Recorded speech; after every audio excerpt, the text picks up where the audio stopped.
Hi everyone, Finian here, Craic and Campers. Today we are demonstrating the main features of this Sunlight A70 5 to 6 berth motorhome.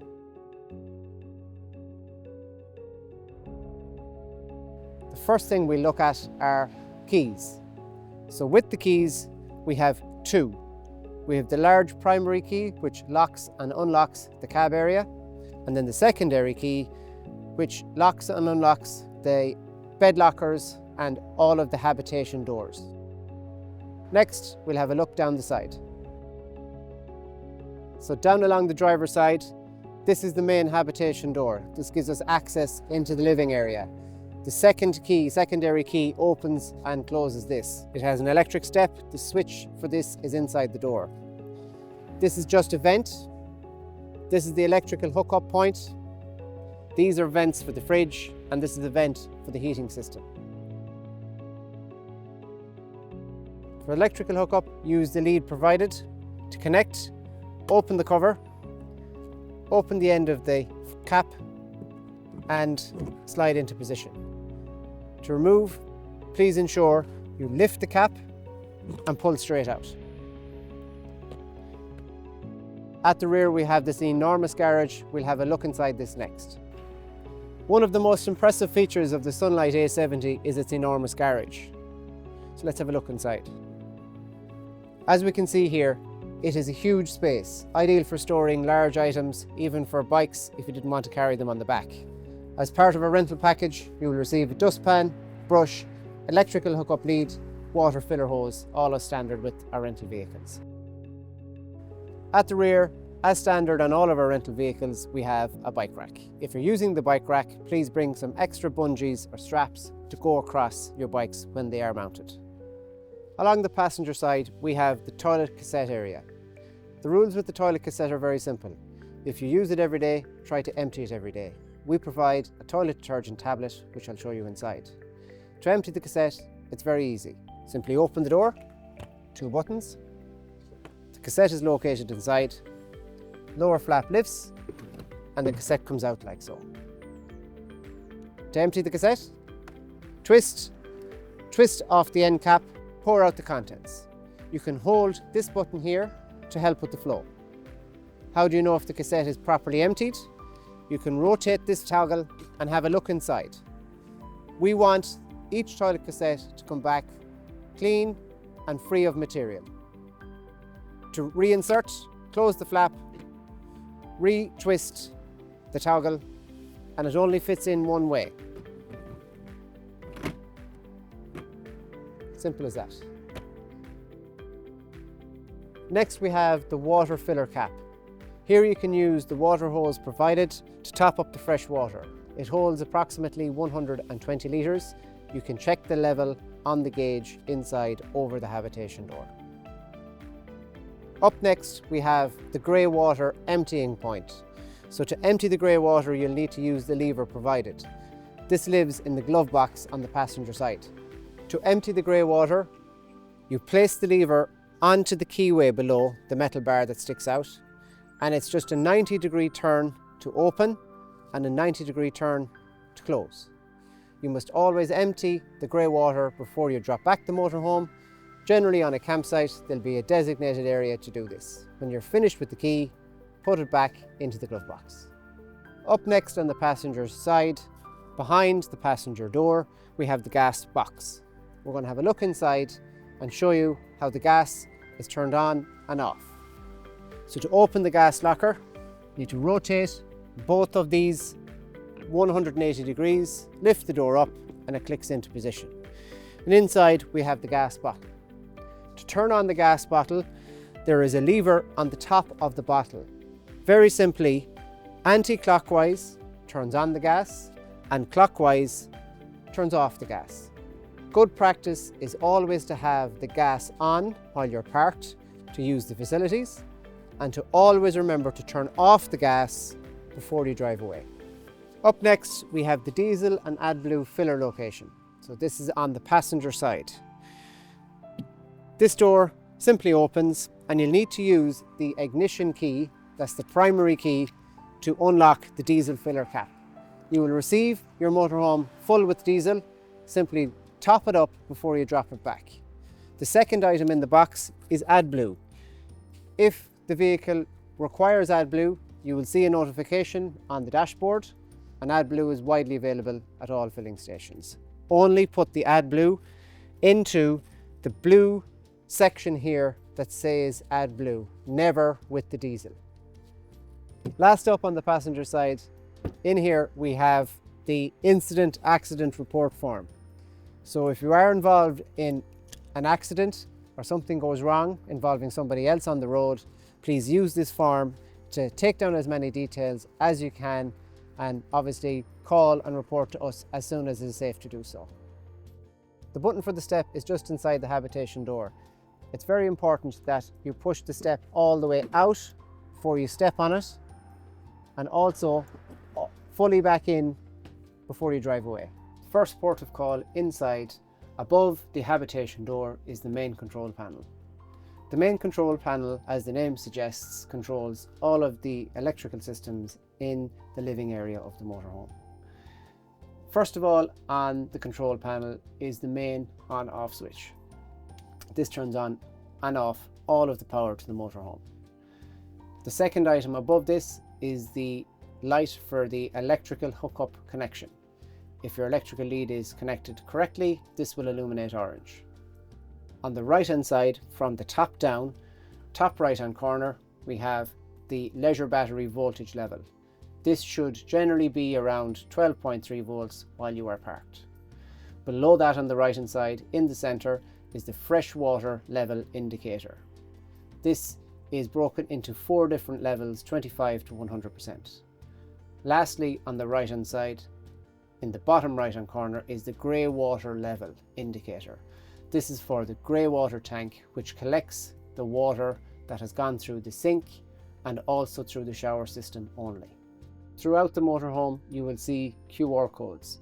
If you scan the QR code beside the item, it will bring you directly to a video explaining how that item works. So inside the door, we have the electric step in and out. We also have an awning light or outside light. And here we have the first interior light. Next, we have the kitchen area.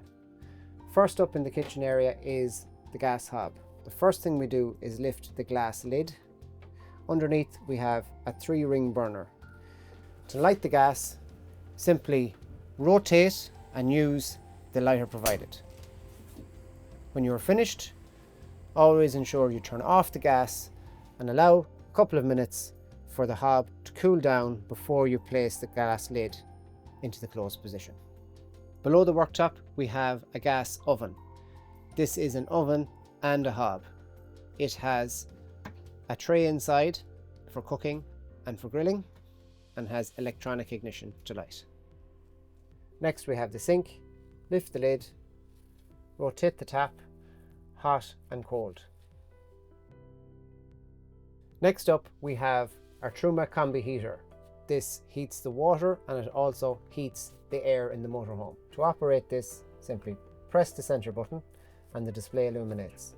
The first option flashing is the thermometer in the living area. That is the air heater.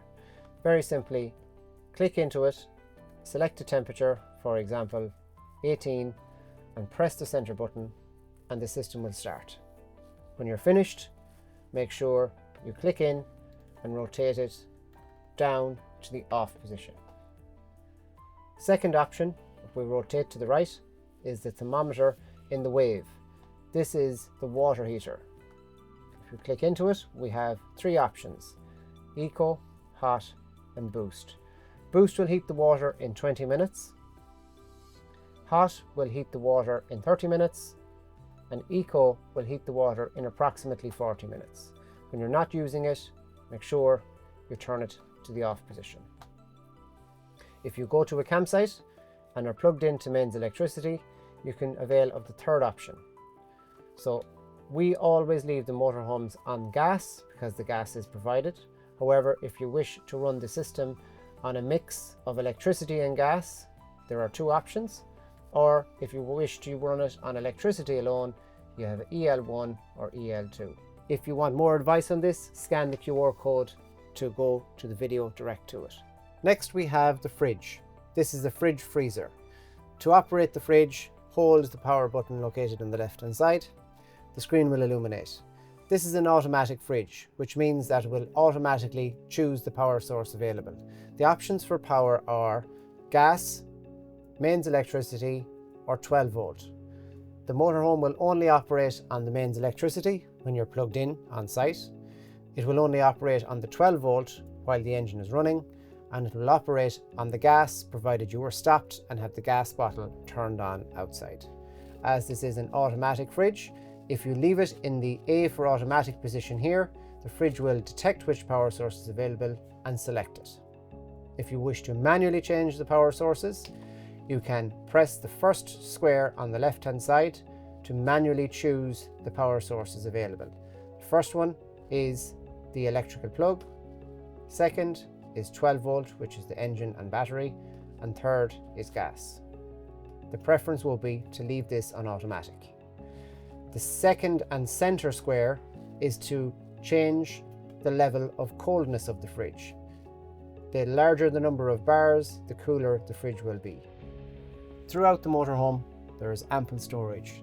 There are presses, high and low, wardrobe area here, storage below.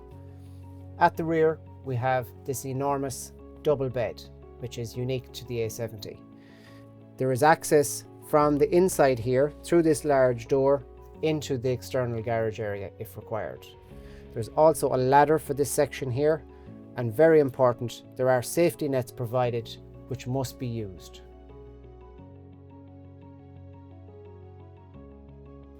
Here we have the dinette area. We have two seats. We have two lap belts this side and two 3-point seat belts on the opposite side. This side also has two isofix positions facing forward. To remove the table and set it up for nighttime is very simple. To lower the table, we lift it up 45 degrees and take it off the hanger. Then the table leg, we press the button here and we bend it 90 degrees. This section will sit on the floor. We take the table and then insert it onto the lower rail in the campervan. The filler cushion provided sits in between the two bottom bench cushions, and the table has lowered into the bottom position. So at the front we have another huge double bed over the cab area. There's a ladder to gain access to this. This ladder stows on the right hand side here when not in use. Double bed is super comfortable, and we also have a safety net here which must be used. To operate the toilet, first lift the lid and then use the grey lever to open the slide underneath. You can also use a flush located with the blue button at the back afterwards. There is a QR code for more advice on this. The light switch is located underneath the sink bowl. Each time the toilet has been emptied, you will need to put one toilet detergent tablet into the cassette. Open the lever and drop it in. The shower has a very simple mixer tap operation on and off.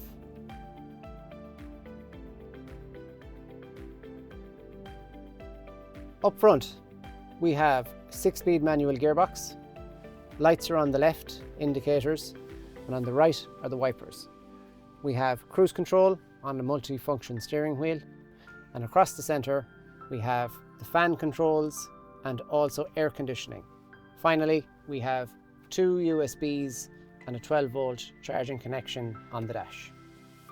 On the windscreen we have the dimensions of the campervan. This gives the height, width and length. These are important for different driving conditions. Beside that we have the departure checklist, which must be read each time before you head off. This includes checking the steps, the gas, the windows and the doors and cupboards. That concludes our video on the Sunlight A70. If you would like more information on this motorhome or you are interested in booking it, please give us a call on 090 66 41 041. Thanks for watching.